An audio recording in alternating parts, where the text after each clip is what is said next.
রাত পেরিয়ে ভোর হয়ে যায়, তবুও শেষ হয় না তেলের অপেক্ষায় গ্রাহকদের জন্য লম্বা লাইন। জ্বালানির খোঁজে ঘন্টার পর ঘন্টা লাইনে দাঁড়িয়ে চালকরা সিরিয়াল নিয়ে কোথাও কোথাও ধাক্কাধাক্কি, আবার কোথাও উত্তপ্ত বাকবিতণ্ডা, আবার কোথাও হতাশা আর ক্ষোভের বিস্ফোরণ।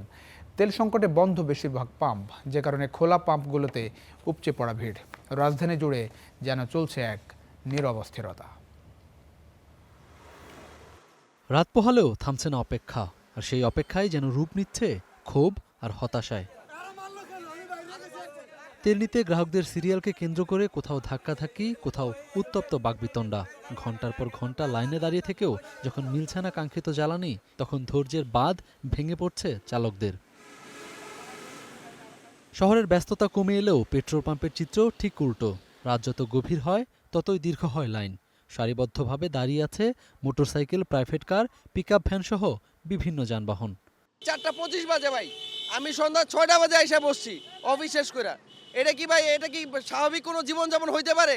স্বাভাবিক একটা জিনিস যে তেল নিতে আসবো হয়তো আধা ঘন্টা 1 ঘন্টা, সেখানে 12 ঘন্টা তো আমরা এটা জ্বালানির জন্য দাঁড়াইতে পারি না। জার্নিটা অনেকটা রবীন্দ্রনাথ ঠাকুরের ছোট গল্পের মতো, শেষ হইয়াও যেন হইল না শেষ।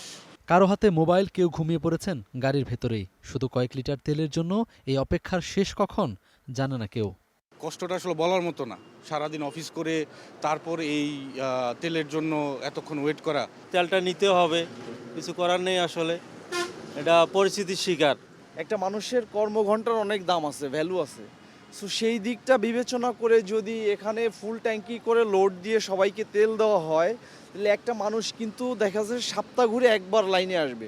এদিকে পাম্প কর্তৃপক্ষরা বলছেন, তেল সংকটে বেশিরভাগ পাম্প বন্ধ থাকায় চাপ বাড়ছে খোলা পাম্পগুলোতে।